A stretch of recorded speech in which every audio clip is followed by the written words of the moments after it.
Peran lembaga penegakan hukum dalam menjamin keadilan dan kedamaian. Yang pertama, peran Kepolisian Republik Indonesia. Kepolisian Republik Indonesia atau Polri merupakan lembaga negara yang berperan dalam memelihara keamanan dan ketertiban masyarakat, serta memberi perlindungan, pengayuman, dan pelayanan terhadap masyarakat dalam rangka terpeliharanya keamanan dalam negeri. Selain itu, dalam bidang penegakan hukum, khususnya dalam berkaitan dengan penanganan tindakan pidana, sebagaimana yang diatur dalam KUHP, Polri sebagai penyidik utama yang menangani setiap kejahatan secara umum dalam rangka menciptakan keamanan dalam negeri. Pasal 6 Undang-Undang Republik Indonesia Nomor 2 Tahun 2002 tentang Kepolisian Republik Indonesia yang telah menetapkan kewenangan sebagai berikut. Yang pertama, melakukan penangkapan, penahanan, penggeledahan, dan penyitaan. Yang kedua, melarang setiap orang yang masuk dan keluar tempat terjadinya perkara dalam guna kepentingan penyelidikan. Yang ketiga, membawa dan menghadapkan orang pada penyelidik untuk penyelidikan. Yang keempat, memberhentikan orang yang dicurigai untuk menanyakan dan memeriksa tanda pengenalan diri. Yang kelima, melakukan pemeriksaan dan penyitaan surat. Yang keenam, memanggil orang untuk didengar dan diperiksa sebagai tersangka atau saksi. Yang ketujuh, mendatangkan ahli yang diperlukan dalam pemeriksaan perkara. Yang kedelapan, mengadakan penghentian penyelidikan. Yang kesembilan, menyerahkan berkas perkara pada penuntut umum. Yang kesepuluh, mengajukan permintaan secara langsung pada pejabat imigrasi yang berwenang di tempat pemeriksaan imigrasi dalam keadaan mendadak untuk pencegahan orang yang diduga melakukan tindak pidana. Yang kesebelas, memberi petunjuk dan bantuan penyelidik pada penyidik, pegawai negeri sipil, dan menerima hasil penyelidikan pegawai negeri sipil untuk diserahkan ke penuntut umum. Yang ke-12, mengadakan tindakan lain menurut hukum yang bertanggung jawab, yaitu tindakan penyelidikan dan penyidik yang dilaksanakan dengan syarat sebagai berikut. Yang pertama, tidak bertentangan dengan suatu aturan hukum. Yang kedua, selaras dengan kewajiban hukum yang mengharuskan hukum tersebut dilakukan. Yang ketiga, harus patut masuk akal dan termaksud dalam lingkaran jabatannya. Yang keempat, pertimbangan yang layak berdasarkan keadaan yang memaksa dan menghormati hak asasi manusia. 2. Peran Kejaksaan Republik Indonesia, Pendidikan Pancasila dan Kewarganegaraan. Kejaksaan Republik Indonesia adalah lembaga negara yang melaksanakan kekuasaan negara, khususnya di bidang penuntutan. Penuntutan merupakan tindakan jaksa untuk melimpahkan perkara pidana ke pengadilan negeri yang berwenang dalam hal dan menuntut cara yang diatur dalam undang-undang dengan pemerintah supaya diperiksa dan diputus oleh hakim di sidang pengadilan. Pelaku pelanggaran pidana yang akan dituntut adalah yang benar bersalah dan telah memenuhi unsur-unsur tindak pidana yang disangkakan dengan dukungan oleh barang bukti yang cukup dan didukung oleh minimal 2 orang saksi. Keberadaan Kejaksaan Republik Indonesia diatur dalam Undang-Undang RI Nomor 16 Tahun 2004 tentang Kejaksaan Republik Indonesia.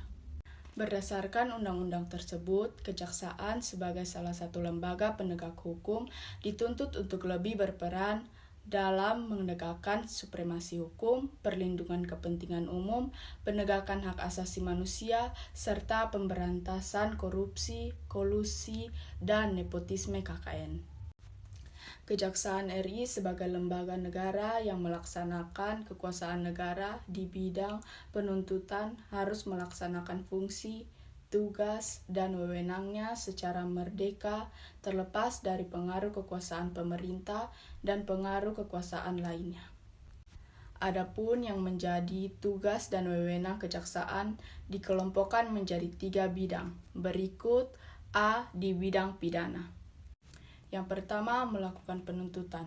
Kedua, melaksanakan penetapan hakim dan putusan pengadilan yang telah memperoleh kekuatan hukum tetap. Yang ketiga, melakukan pengawasan terhadap pelaksanaan putusan pidana bersyarat, putusan pidana pengawasan, dan keputusan lepas bersyarat. Yang keempat, melakukan penyidikan terhadap tindak pidana tertentu berdasarkan undang-undang. Yang kelima, melengkapi berkas perkara tertentu dan untuk itu dapat melakukan pemeriksaan tambahan sebelum dilimpahkan ke pengadilan yang dalam pelaksanaannya dikoordinasikan dengan penyidik. B. Di bidang perdata dan tata usaha negara kejaksaan dengan kuasa khusus dapat bertindak baik di dalam maupun di luar pengadilan untuk dan atas nama negara, pengadilan, untuk dan atas nama negara atau pemerintah. C. Dalam bidang ketertiban dan ketenteraman umum. Yang pertama, peningkatan kesadaran hukum bermasyarakat. Yang kedua, pengamanan kebijakan penegakan hukum. Yang ketiga, pengawasan peredaran barang cetakan. Yang keempat, pengawasan aliran kepercayaan yang dapat membahayakan masyarakat dan negara. Yang kelima, pencegahan penyalahgunaan dan atau penodaan agama. Yang keenam, penelitian dan pengembangan hukum serta statistik kriminal. Yang ketiga, peran hakim sebagai pelaksana kekuasaan kehakiman. Di Indonesia, perwujudan kekuasaan kehakiman diatur sepenuhnya dalam Undang-Undang Republik Indonesia Nomor 48 Tahun 2009 tentang kekuasaan kehakiman yang merupakan penyempurnaan dari Undang-Undang Republik Indonesia Nomor 4 Tahun 2004 tentang kekuasaan kehakiman. Berdasarkan undang-undang tersebut, kekuasaan kehakiman di Indonesia dilakukan oleh Mahkamah Agung. Badan peradilan yang berada di bawah Mahkamah Agung meliputi badan peradilan yang berada di lingkungan peradilan umum, peradilan agama, peradilan militer, dan peradilan tata usaha negara, serta sebuah mahkamah konstitusi. Hakim adalah pejabat peradilan negara yang diberi wewenang oleh undang-undang untuk mengadili. Mengadili merupakan serangkaian tindakan hakim untuk menerima, memeriksa, dan memutuskan perkara hukum berdasarkan asas bebas, jujur, dan tidak memihak di sebuah sidang pengadilan berdasarkan ketentuan undang-undang. Menurut ketentuan Undang-Undang Republik Indonesia Nomor 48 Tahun 2009 tentang kekuasaan kehakiman, hakim berdasarkan jenis lembaga peradilannya diklasifikasikan menjadi 3 kelompok, yaitu yang pertama, hakim pada Mahkamah Agung yang disebut dengan Hakim Agung, yang kedua, hakim pada badan peradilan yang berada di bawah Mahkamah Agung, yaitu dalam lingkungan peradilan umum, lingkungan peradilan agama, lingkungan peradilan militer, lingkungan peradilan tata usaha negara, dan hakim pada pengadilan khusus yang berada dalam lingkungan peradilan tersebut. Dan yang ketiga adalah hakim pada Mahkamah Konstitusi yang disebut dengan Hakim Konstitusi. Setiap hakim melaksanakan proses peradilan yang dilaksanakan di sebuah tempat yang dinamakan pengadilan. Dengan demikian, terdapat perbedaan antara konsep peradilan dan pengadilan. Peradilan menunjuk pada proses mengadili perkara sesuai dengan kategori perkara yang diselesaikan. Sedangkan pengadilan menunjuk pada tempat untuk mengadili perkara atau tempat untuk melaksanakan proses peradilan guna menegakkan hukum. Pengadilan secara umum mempunyai tugas untuk mengadili perkara menurut hukum dengan tidak membeda-bedakan orang. Pengadilan tidak boleh menolak untuk memeriksa, mengadili, dan memutus suatu perkara yang diajukan dengan dalih bahwa hukum tidak ada atau kurang. Pengadilan wajib memeriksa dan mengadili setiap perkara peradilan yang masuk. Advokat dalam penegakan hukum. Advokat adalah orang yang berprofesi memberi jasa hukum baik di dalam maupun di luar pengadilan. Jasa hukum yang diberikan berupa memberikan konsultasi hukum, bantuan hukum, menjalankan kuasa mewakili, membela, mendampingi, dan melakukan tindakan hukum. Keberadaan advokat sebagai salah satu penegak hukum diatur dalam Undang-Undang RI Nomor 18 Tahun 2003 tentang advokat. Melalui undang-undang ini, setiap orang yang memenuhi persyaratan dapat menjadi seorang advokat. Adapun persyaratan untuk menjadi advokat di Indonesia diatur dalam pasal 3 Undang-Undang RI Nomor 18 Tahun 2003 tentang advokat, yaitu A. Warga WNI, B. Bertempat tinggal di Indonesia. C. Tidak berstatus sebagai pegawai negeri atau pejabat negara. D. Berusia sekurang-kurangnya 25 tahun. E. Berijazah sarjana yang berlatar belakang pendidikan tinggi hukum. F. Lulusan ujian yang diadakan oleh organisasi advokat. G. Magang sekurang-kurangnya 2 tahun terus-menerus pada kantor advokat. H. Tidak pernah dipidana karena melakukan tindakan pidana kejahatan yang diancam dalam pidana penjara 5 tahun atau lebih. Serta I. Berperilaku baik, jujur, bertanggung jawab, adil, dan mempunyai integritas yang tinggi. Adapun tugas dari advokat secara khusus adalah membuat dan mengajukan gugatan, jawaban, tangkisan, sangkalan, memberi pembuktian, mendesak, serta disidangkan atau diputuskannya perkara, dan sebagainya. Di samping itu, pengacara bertugas membantu hakim dalam mencari kebenaran dan tidak boleh memutarbalikkan peristiwa demi kepentingan kliennya agar kliennya menang dan bebas. Sesuai Undang-Undang RI Nomor 18 Tahun 2003, seorang advokat mempunyai hak dan kewajiban yang dilindungi undang-undang. Hak-hak advokat. A. Advokat bebas mengeluarkan pendapat atau pertanyaan dalam membela perkara yang menjadi tanggung jawab di dalam sidang pengadilan dengan tetap berpegang pada kode etik, profesi, dan peraturan perundang-undangan. B. Advokat bebas dalam menjalankan tugas profesinya untuk membela perkara yang menjadi tanggung jawab dengan tetap berpegang pada kode etik, profesi, dan peraturan perundang-undangan.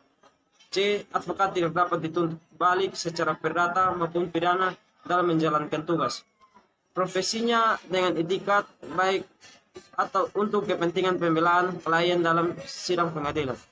Advokat berhak memperoleh informasi data dan dokumen lainnya, baik dari instansi pemerintah maupun pihak lain yang berkaitan dengan kepentingan tersebut, yang diperlukan untuk pembelaan kepentingan kliennya sesuai dengan peraturan perundang-undangan.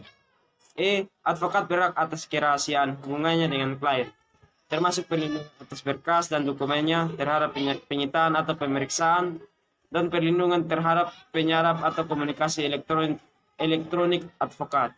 F. Advokat tidak dapat diidentikan dengan kliennya dalam membela perkara klien oleh pihak yang berwenang dan atau masyarakat. Kewajiban advokat. Advokat dalam menjalankan tugas profesinya dilarang membedakan perlakuan terhadap klien berdasarkan jenis kelamin, agama, politik, keturunan, ras, atau latar belakang sosial dan budaya. Advokat wajib merahasiakan segala sesuatu yang diketahui atau diperoleh dari kliennya karena hubungan profesinya, kecuali ditentukan lain oleh undang-undang.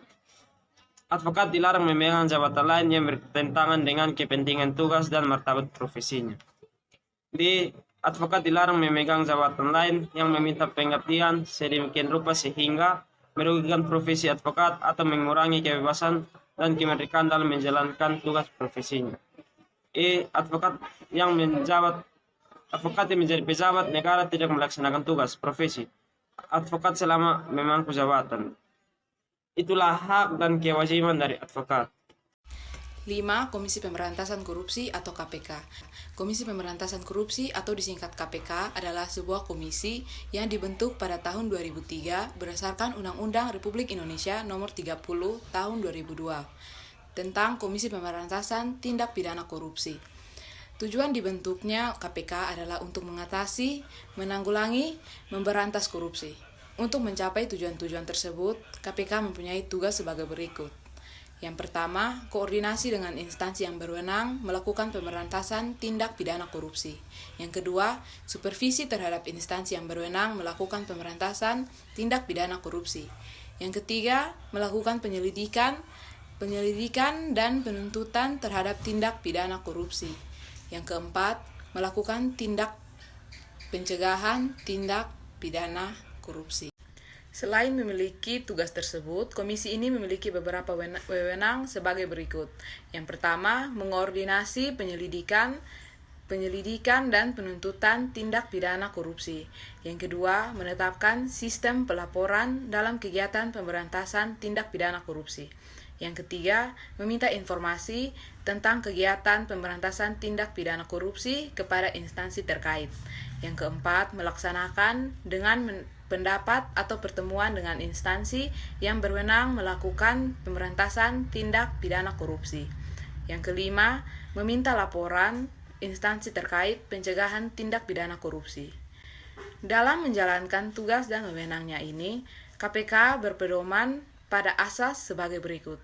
Yang pertama, kepastian hukum, yakni asas dalam negara hukum yang mengutamakan landasan peraturan perundang-undangan, kepatutan, dan keadilan dalam setiap kebijakan menjalankan tugas dan wewenang KPK.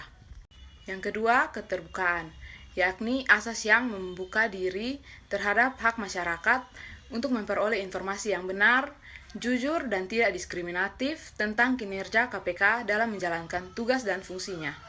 3. Akuntabilitas, yakni asas yang menentukan bahwa setiap kegiatan dan hasil akhir kegiatan KPK harus dapat dipertanggungjawabkan kepada masyarakat atau rakyat sebagai pemegang kedaulatan tertinggi negara sesuai dengan peraturan perundang-undangan yang berlaku. Yang keempat, kepentingan umum, yakni asas yang mendahulukan kesejahteraan umum dengan cara aspiratif, akomodatif, dan juga selektif. Yang kelima, proporsionalitas, yakni asas yang mengutamakan keseimbangan antara tugas, wewenang, tanggung jawab, dan kewajiban KPK.